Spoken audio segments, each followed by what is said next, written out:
thing, I just want you to introduce yourself and allow you to have the floor. People are going to know like this is your experience. And I was really moved by the comment that you shared with me. Let me see if I can go back to it actually. I think I have it pulled up in my notes. Let's see. Stand by. Oh yeah, I see you freezing over there. I know. It's Wonderful network, wonderful computers that we have, right? yeah. And I live in an RV. I live a nomadic life, and Okay. that's kind of my issue with my service sometimes. There we go. Oh, okay. How do you like it? I love it. It's different. It's different I from this status quo. Like if I grew up in a house and I figured that this RV has everything that I've had in a house. It has everything. I know. It's it's a different lifestyle. Right now it's kind of cold, so we're relying on a lot of propane. Mm, But we have it pretty toasty in here. I will say that. okay. Um, yeah, that's RV life. It's you got to be pretty handy.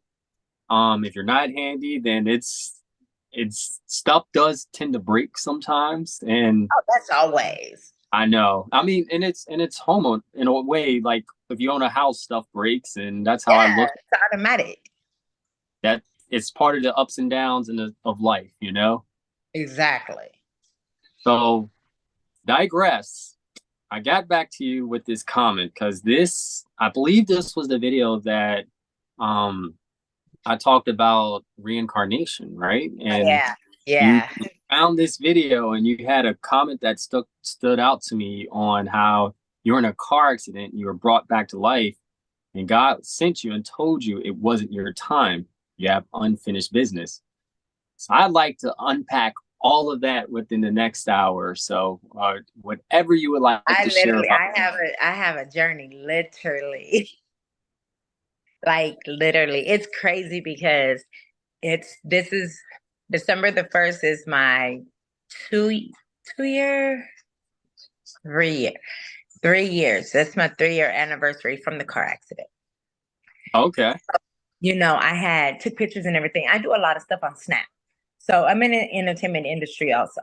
So I do a lot of stuff on Snap. And it's funny because those memories came up the other day. Mind you, I've been looking at the same pictures, but it happened to be three pictures that I'm always looking at.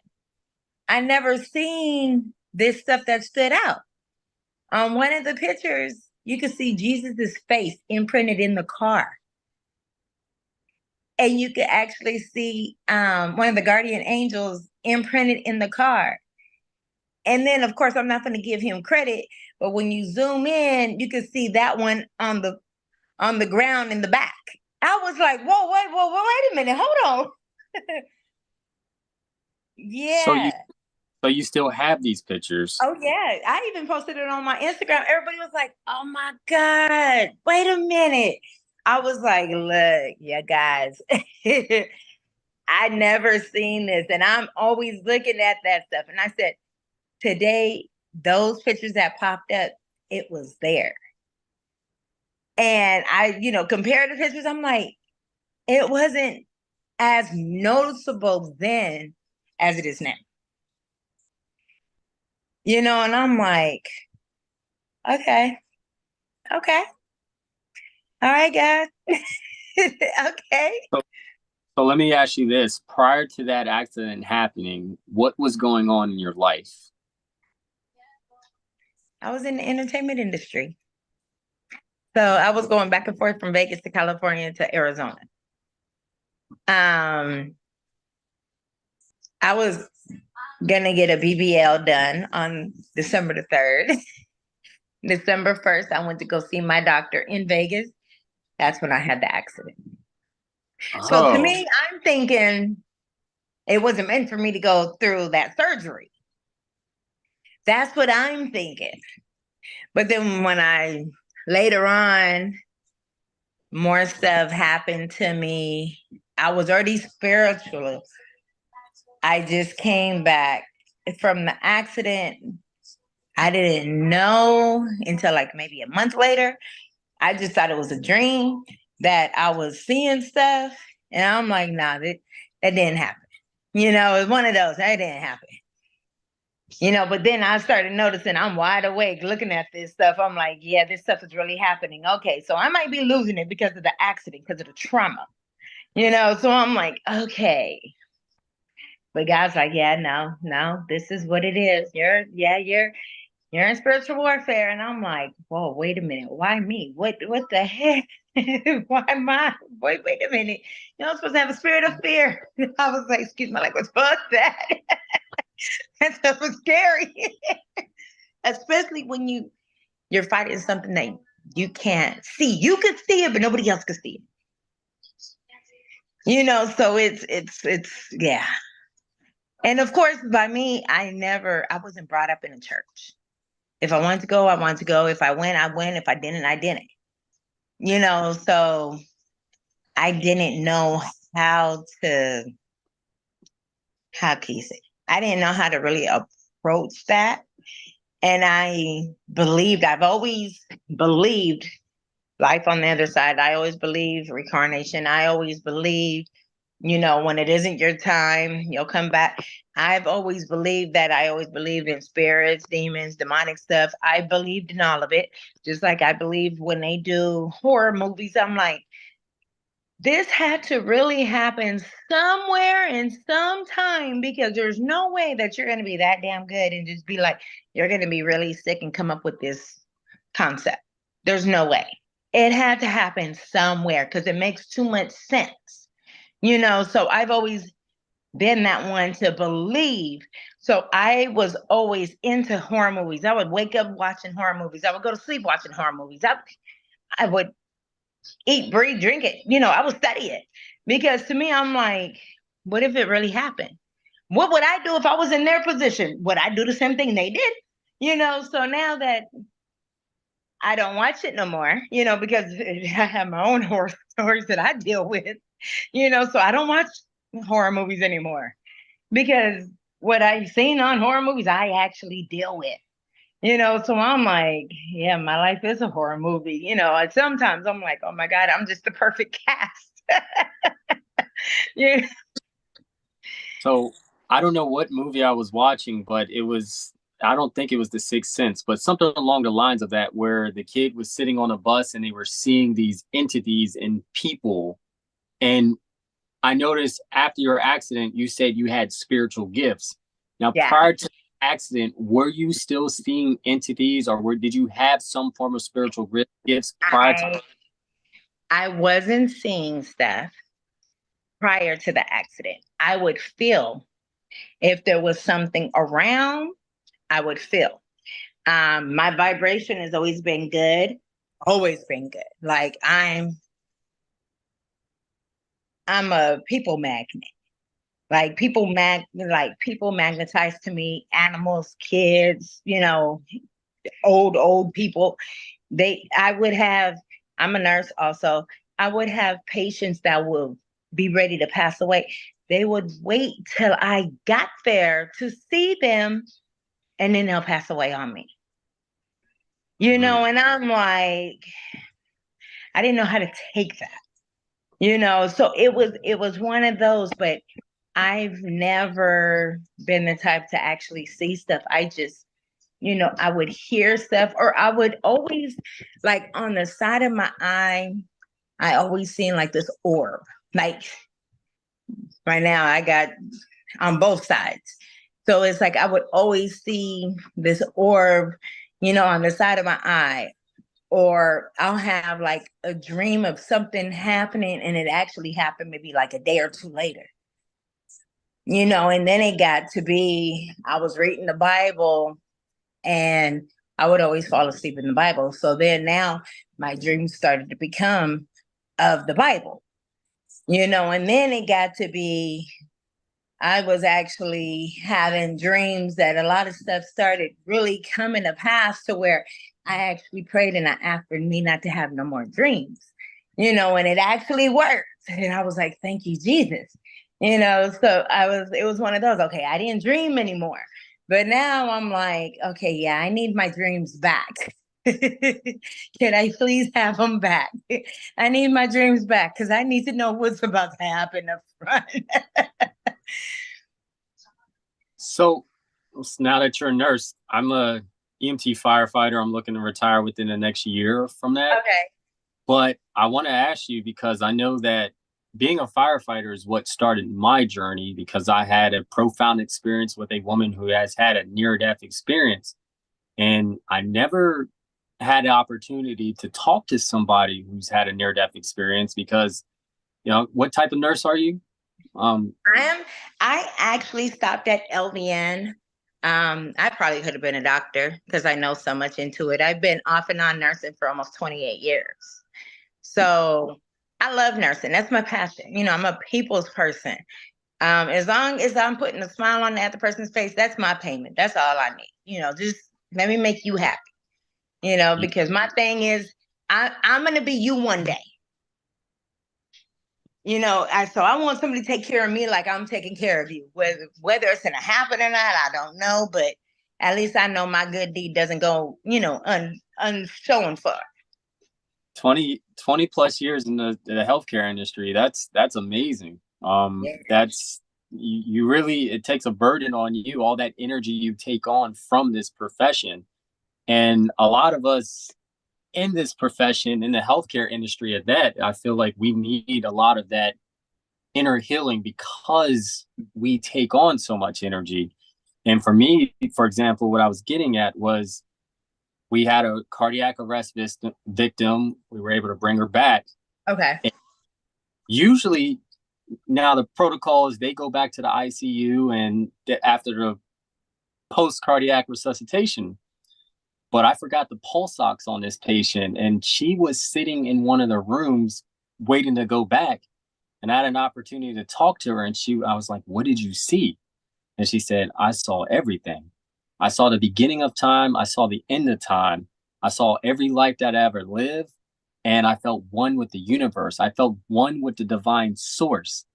And from that point on, I've started interviewing multiple people who have had near death experiences.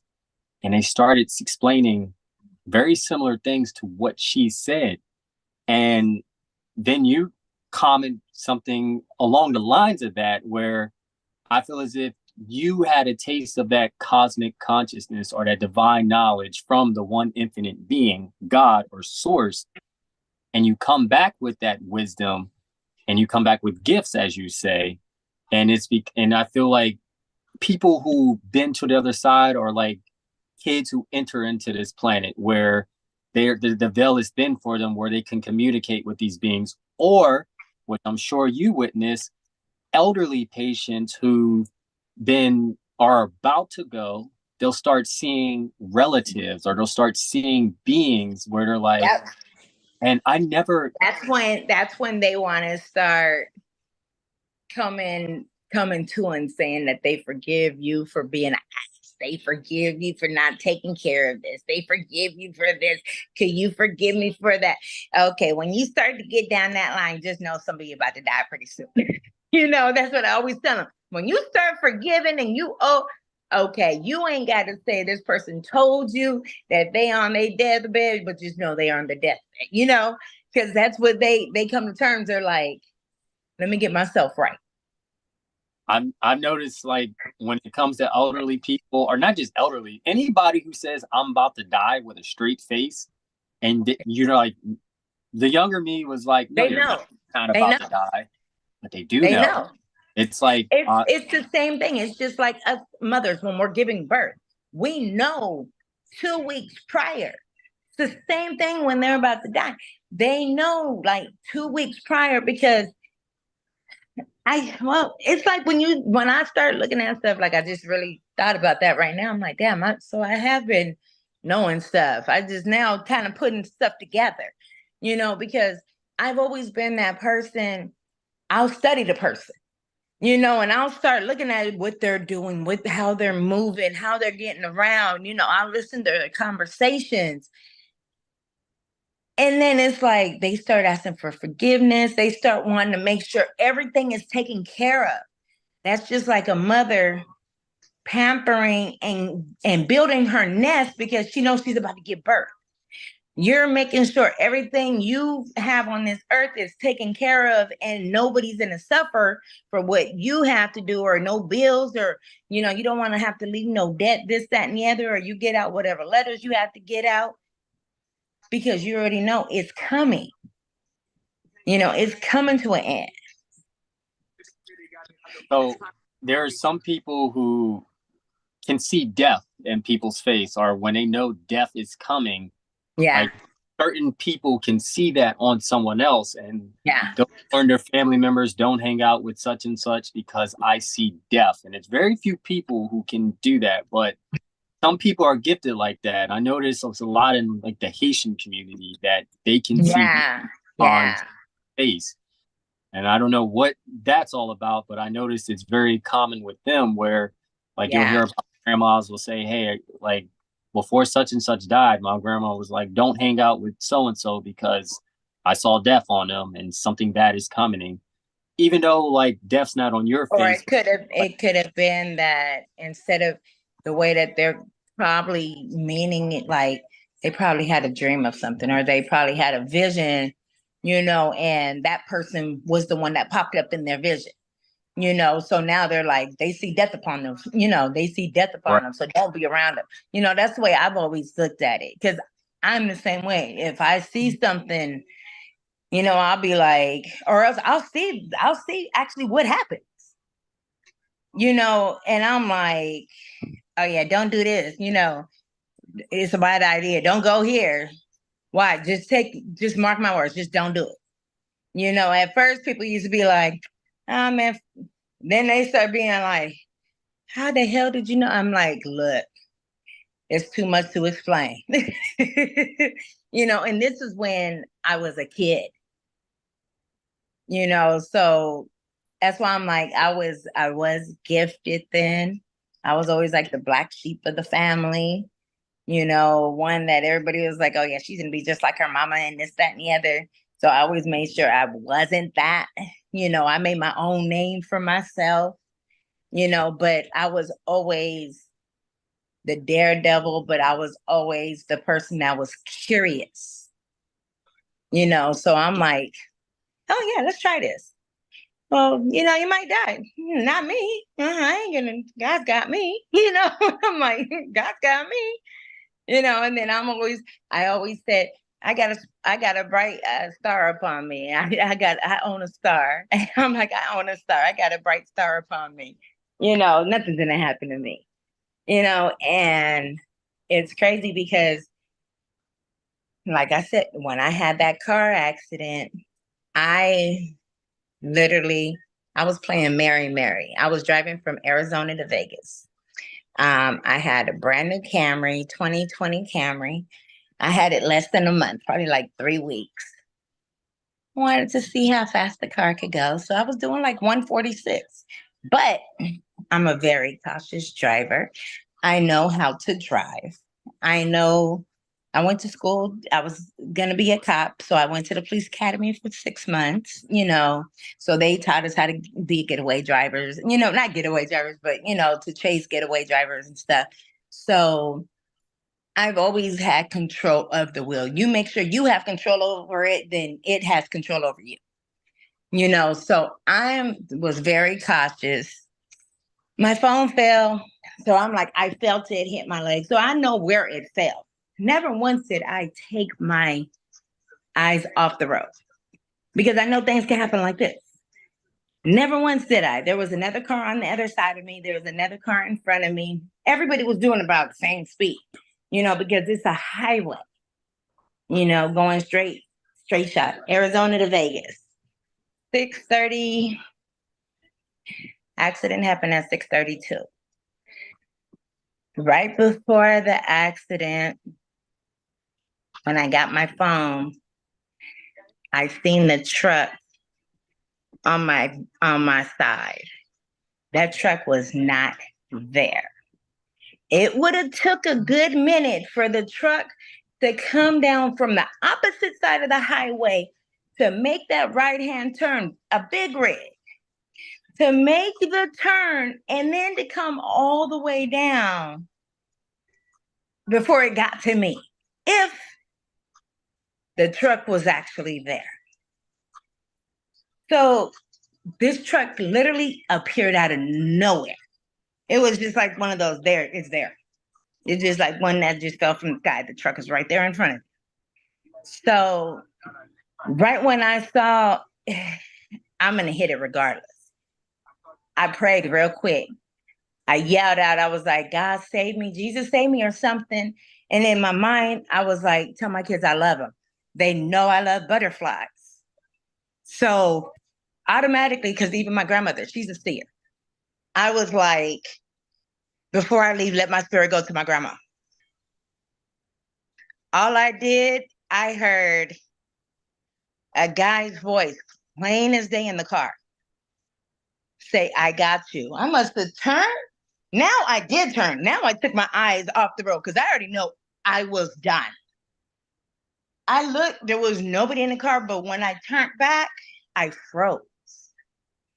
When I hit, mind you, it's a head on because he ran the stop sign. So I hit on his trailer right after the first big wheel. So as soon as I crashed, it felt like I had a fender bender. But then I watched the whole accident. But as I watched the accident,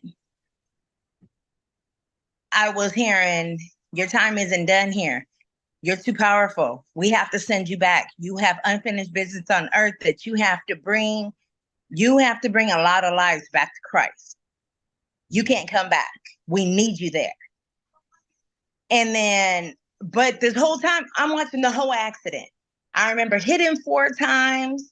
The car thought it was gonna flip. It didn't flip. It spun. It didn't spin. It was trying to spin. It almost got caught underneath the if there wasn't a cage, I would have been cadaver, you know. So, and then I was drugged. Mind you, the truck still ain't stopped. Finally, when it came to a stop and my car let loose, is because the guy pulled into the gas station and he curved. That's when my car came loose. The guy got out the car, out his truck. Never once did he acknowledge me. Never once did he come. Never once did he look. Never once did he anything. So people ran to me. I rolled my window down. I gave him my phone. I didn't know if they were going to come back with my phone or not. I don't know who you are. I'm like, take pictures of his truck, get his information, whatever. Don't worry about me. I'm fine. God got me. I was like, I'm going to get out this car. Please go do that so he doesn't leave. I watched him. As I'm in the car stuck, he walks around his truck, looking at his truck, never once paid mind to me. He took off his ball cap. He shook it out twice, put it back on his head, walked back around to his truck, reached in, got his luggage, and went to the showers. When the cops got there, he was in the showers for 45 minutes. The cops said, if I have to go back over there the 3rd time, I know you said don't take him to jail, but I'm going to take him to jail. I'm going to make a citizen's arrest upon your behalf because you should have been dead. And this moron wants to go take a shower and not even come and help you out of the car? He was like, what is that? Is he even mortal? Is it, what type of person is he? Is he on something? Is it even a human? I said, yeah, I don't know. I said, but ain't nothing right about this whole situation. I said, because if it was me that caused the accident, I would have went to the person. I said, right. He had it's like he didn't know me from John the Baptist. He didn't have any remorse for what just happened. At all. And to take a shower after an accident, that's a little weird. So this experience is... I've seen a lot of videos actually recently where people talk about... Well, wait a minute. So look at this. When I finally got out the car, the one guy that helped me out the car, his mouth dropped. I said, "What's wrong?" He said, "Oh my God, I just saved the angel." I started laughing. I said, "No, I'm just hot and sweaty." I said, "My adrenaline." He was like, "No, you're glowing." I said, "Huh?" He said, "No, really, you're glowing." Ask my wife. She's standing right there. And she's standing there, her mouth is open. And I'm like, "What?" She was like, "No, you're glowing. You're really glowing." And I was like, "It's just my foundation." I'm like, "It's my foundation." And he was like, "No, I literally just saved an angel." Mind you, like I said, December 1st, 6:32. So it's already dark.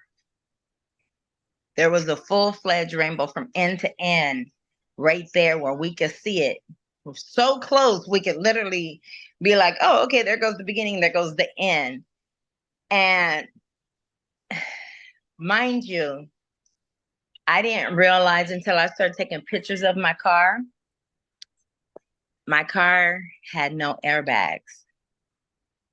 There was not even a trace of an airbag in my car. So there was no airbags. The brakes locked and melted. I'm looking at the pictures right now as we speak. Yes. And yeah, it's messed up. Yeah, and everybody was like, "Man," I said, "This sucker, it looks like a crushed can." Like, it really looked like a crushed can.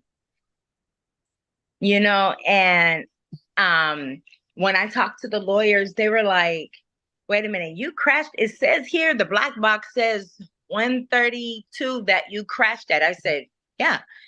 They said, "What are we missing? Because you should have just died at impact." I said, "I know." Actually, they said when I got to the hospital that I did die at impact. But then again, when I got to the hospital, they released me because they said I was okay. And she was like, "Wait, what?"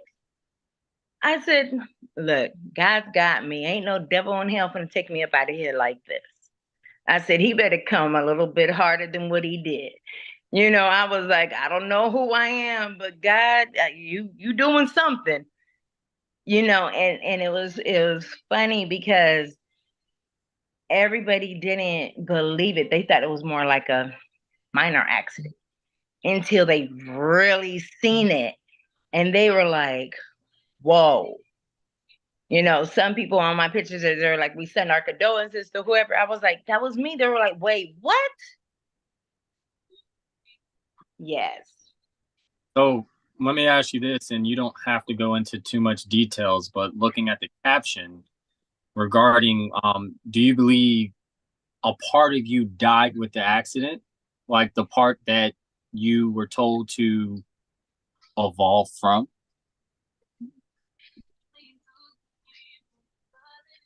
I kind of think so now. I'm looking at it as pretty much this is like that was the first part of my life that I was able to, do.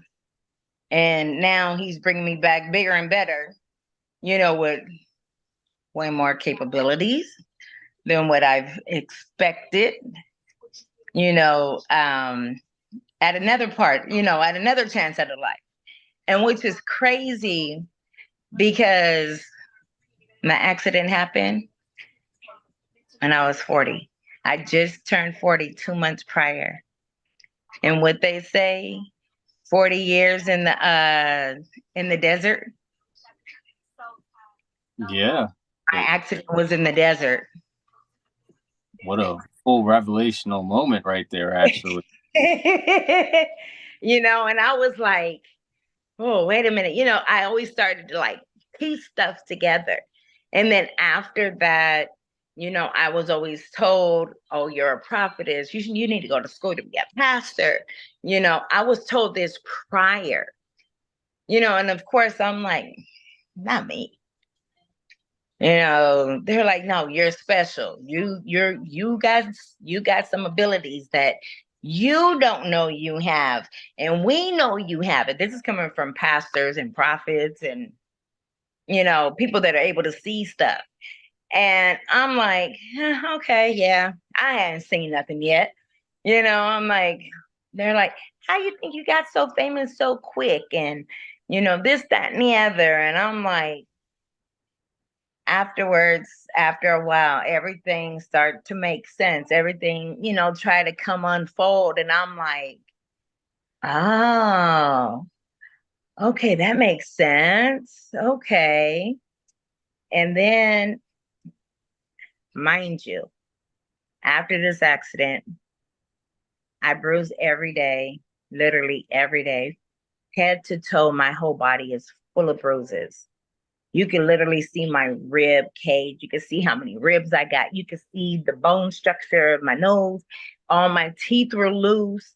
Like, you can see my kneecap. Like, it shows on my picture, my kneecap is shattered, but they're like, your kneecap shows it's shattered like glass, but it's back together again. I'm like, I know, and I'm like, I'm just a miracle. But like on my pictures, everything, you could see everything. I moved from going back and forth from Vegas to Arizona because I did lose my memory partially. So I had to work on my memory. So I wound up moving in with my aunt in Arizona to help me out. So at this time, I'm like, okay, let me go there. I'm going to stay there and I'm going to get back on my feet. So now I go into behavioral health. I wind up actually meeting somebody, thinking this is one of my partners, not knowing I was sleeping with the devil. Like, seriously, the entity. He was part of, what's it called? The Masons, the Freemasons? I didn't know. So what he stood for and what I stood for didn't see eye to eye. So there was always a lot of stuff he would like to argue with me. I don't like to argue. I'm more humble. He wasn't. So then things I started to ask him, I'm like, just certain little things would like pop up, like just little questions that I would hear, he'll be like, oh, I'm going to take your soul. I'm like, God got my soul. You ain't going to take no soul. And then I'm like, I ain't never been with nobody that said that they're going to do that. What the hell's wrong with him? So then I started talking to one of the prophetess and she was like, whatever you do, be careful because he's trying to entice you to unleash the beast that's in you because who you are. Because once that gets unleashed, the devil got you right where he wants you. So I'm not understanding because I'm like, this is all new to me. I've heard of it. I've never experienced it. So I'm like, okay. Then she, was telling me, and another pastor told me, and somebody else told me, and another pastor, mind you, these are people I don't know. And they're like, the guy you're dating, if you're not like with him, kind of alleviate yourself from him because he's trying to kill you. He's here to finish his job. And I was like, wait, what? They were like, because that truck driver that happened, he was on an assignment because of who you are. So he failed.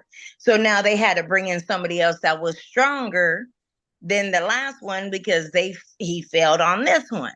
So he might just be the devil himself. And I'm like, what? Then I'm like, okay. So certain days I would see that I'm talking to him, but it was like he was blank, like not there. I was talking to somebody else.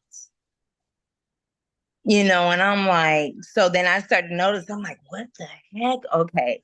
So now I'm, tapping in with my pastors. I'm tapping in with these other pastors that are telling me this. And I'm tapping in with my spiritual sister, and she's telling me, she was like, okay, I need you to do this, this, and this. Okay, when he's not around, I need you to listen to this and listen to it in the house. Turn it up loud so you could get that demonic spirit out of there, because it's trying to finish you off because of who you are and what you are. And I'm like, who am I? What do you mean who I am and what I am? And she was like, God told you who you were. Just know that you very high powered up there in them realms. You are very, very high powered and well known.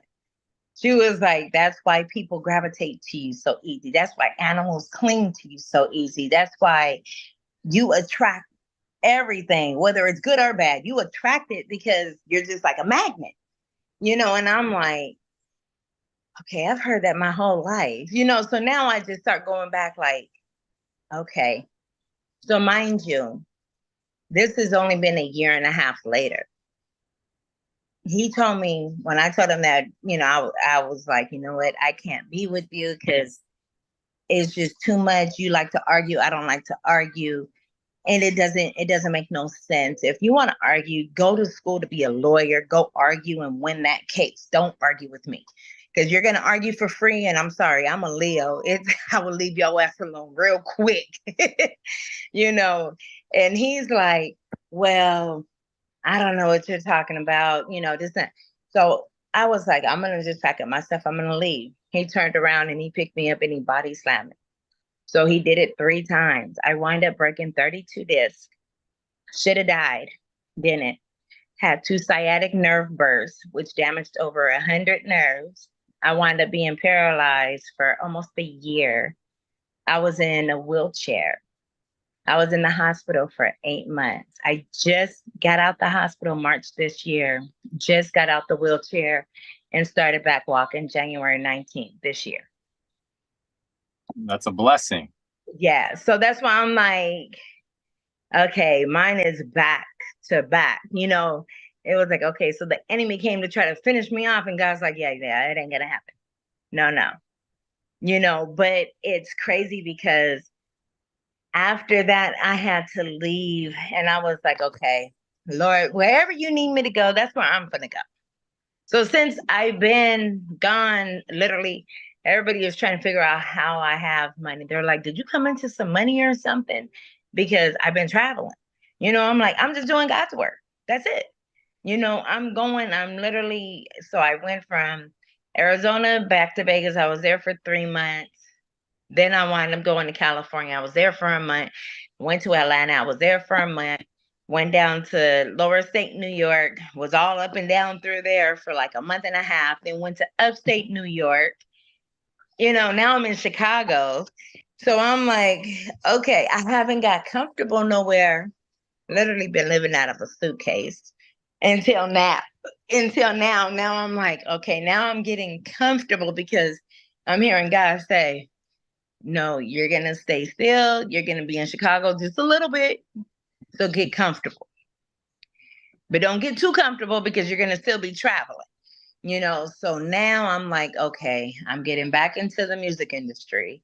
So it's like I might have been gone from it like 3 years, almost 4 years. But at least now I know when I come back, I know what to expect. I know what to look out for. The stuff that I did in my past life, yeah, it ain't gonna happen because it was like I was serving both because I lived in Vegas. It seemed like I was serving God and the devil because I was in Vegas. I lived in Vegas. So you had that Vegas nightlife, but then again, I never stepped foot in a church out there because I believe they were demonic. So I never went to a church in Vegas. I went to a funeral and that just kind of ticked me off when I went to that funeral, how the pastor was talking. And I was like, excuse me, Lord and behold, but I would probably off this pastor if I didn't know him. I would be danged if he talked about one of my friends or, kin folks that way that he was talking, and I'm like, oh yeah, I couldn't come to a church if the church is really like this and he's at a funeral. He's brave. I'm like, and you're at a funeral saying this? Oh yeah, you're really brave. So I didn't go to church, and I'm like, I'm one of those, I know church is in you. You don't have to go to church. Absolutely. You could go anywhere. You can have church. You can have church right here in your home. Me, you can have church right here. When 2 or 3 are gathered, hey, me and God, that's 2 or more gathered right there. So I'm like, you could do what you have to do, and you can learn little by little, but you have to just open up your eyes, because there's a lot of stuff that's around you. As long as you sit there and you start taking notes and you start like not being closed-eyed, as they would say, and kind of broaden your horizons a little bit and let your wings fly, you're going to be looking at stuff like, damn, no wonder. Now this makes sense. They've been trying to tell me this, or damn, I could have been a millionaire by now if I would have listened this way, so I could just say my journey has been a blessing. It's been a blessing in disguise. So, along with your journey, and you feel as if after this experience, you were meant to spread the word, essentially, right? And Yeah. you're getting into the music industry, which is very demonic, so to say. Like Demonic hell. Oh, believe me, I could even go into that, because 6 months after when I was in Vegas, I became Vegas famous like that. 3 months, literally 0 to 100. I start getting stuff in the mail. I start getting people introducing me to meetings, wanting me to come to meetings, wanting me to join the Illuminati. And this was before any of that. 6 months later, or maybe 3 months later, that's when I had my car accident.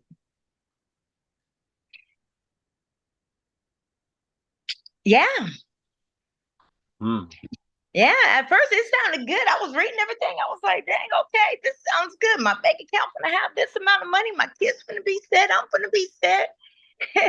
And then it said, you got to sacrifice one of your family members, somebody close. I was like, well, I don't really care about my mother. I started thinking like, she'll probably do it to me too. Well, and then I was like, yeah, see, I'm not that type of person. I can't do that.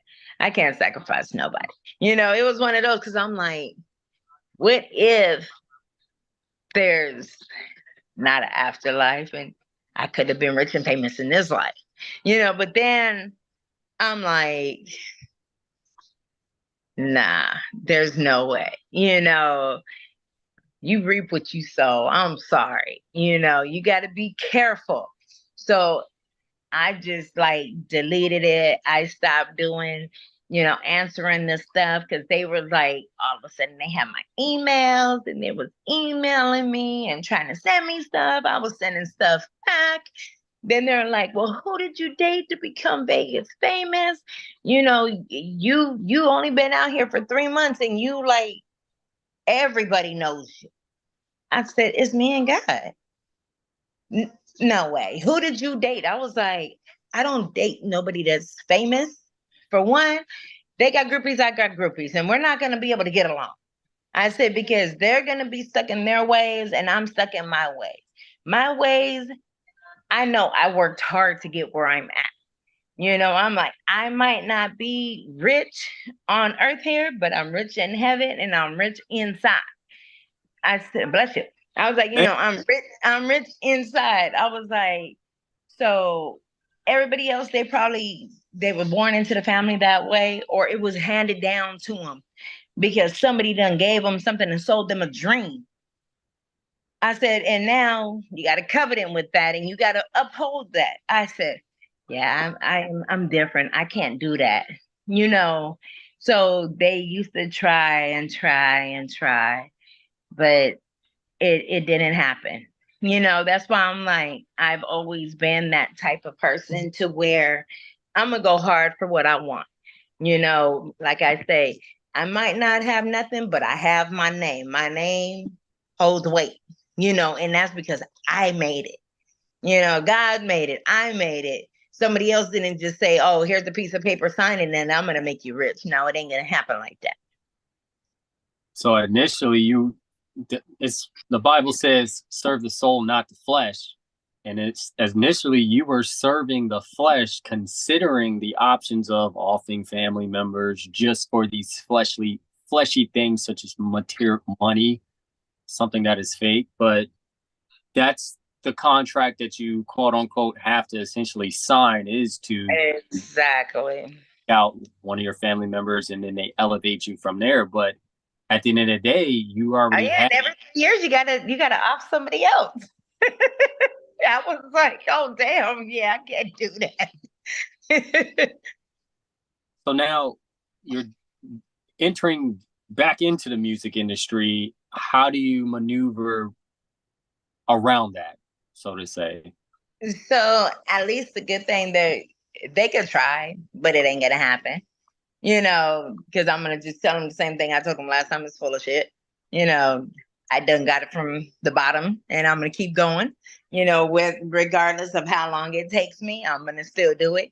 But at least the good thing, I still have all my connections, so I'm utilizing all my resources.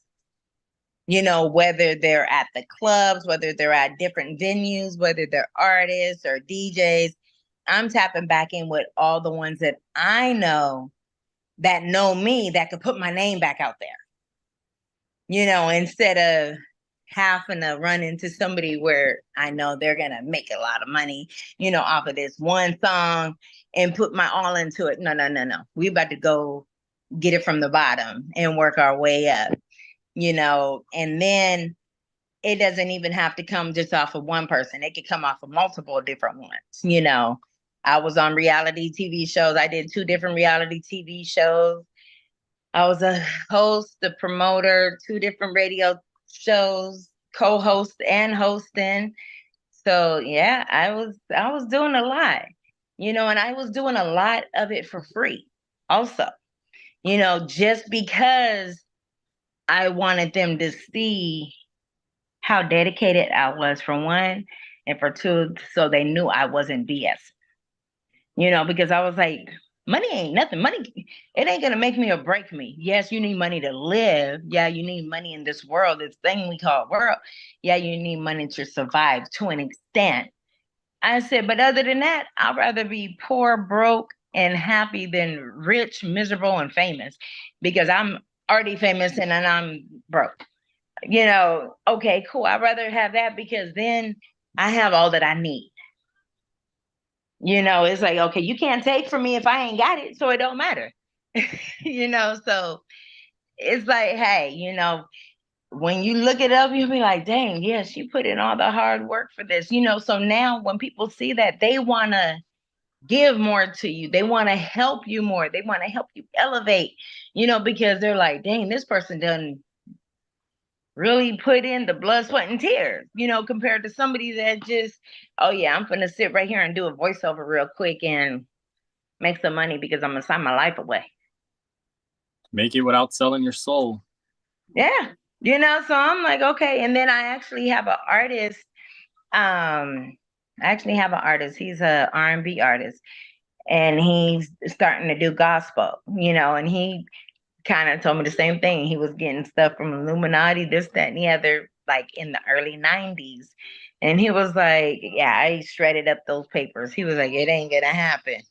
And it's so crazy because he came across my Instagram. So I just opened a tagged page. My friend was telling me about tag. And she was like, yeah, you get the word out there when you're streaming this, that, and the other. I was like, okay, I'm going to find different ways I could get the word out there, you know, and I could have my testimony. I was like, considering I got 2 testimonies, 2 different ones.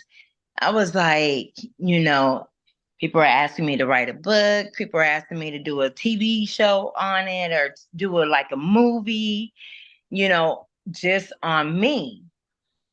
And I'm like, I thought about that. That's a way to get a testimony out there. That's a way to help somebody else. That's a way to help bring them to the Lord, but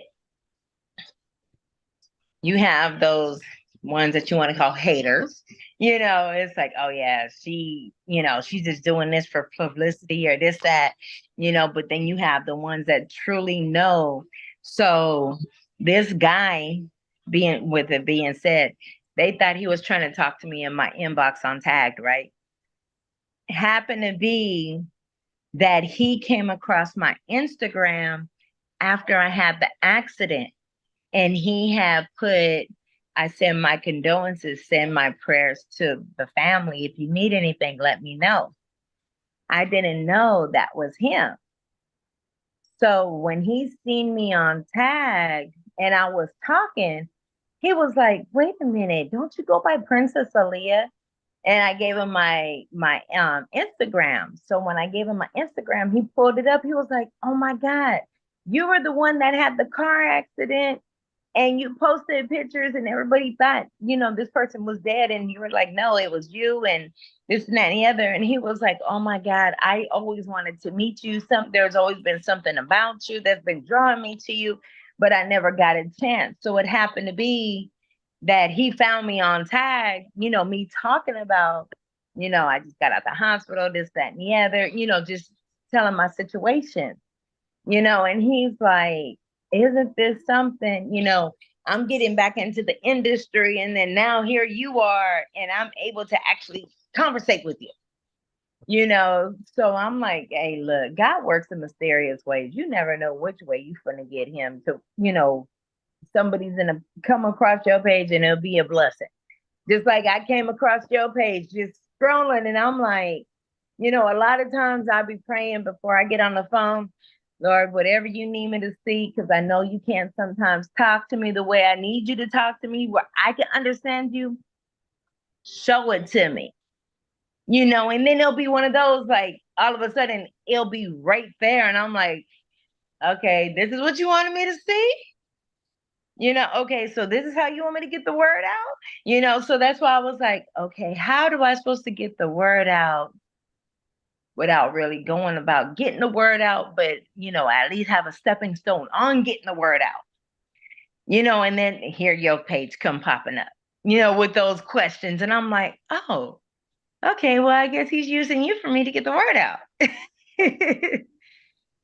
So I don't want to hold too much of your time up, but I want you to get what needs to get out. Like, what is the word or the message, and bring it home with that. Like, because we're on this conversation for a reason. Man, what is my thing that he was pretty much saying is get right with yourself, be in love with yourself, and get one-on-one with him. It ain't one of those that you have to go to the church. You gotta, follow by somebody else's law. You need to know who you are within God. Because that's who you want to have your true relationship with. You want to have it with Jesus, God. I call him grandpa and dad. You want to have your true relationship with them one-on-one, because just because you go to the altar, that don't mean nothing. Yeah, there's some corrupt people at that altar that aren't even living by the truths that they're preaching. Exactly. They're still ruled by these fleshly things that keep us. But they tell you to look externally for God as opposed to looking internally.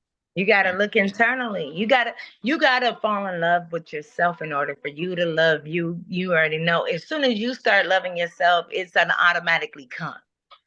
Because how could you love somebody else if you can't love you? Right. You want to change the world, you have to start with yourself. You got to start within yourself. Reflection of you, and it's a reflection of what's going on internally. So if the world's exactly, so to say, check the frequency that you're currently on. And I think that's essentially what this whole message was to drive home is get right with yourself. Get right with yourself. You have the answers within yourself. Yep. If you keep looking externally, you will never find it. You won't find. We can't go look anywhere else. Yeah, exactly. You can't look nowhere else, and nobody else could do it for you. And a lot of people get mad when the stuff that I talk about on my content regarding like source, where I know source and I know sources with us. I don't follow religion, but I follow source, what I internally within me.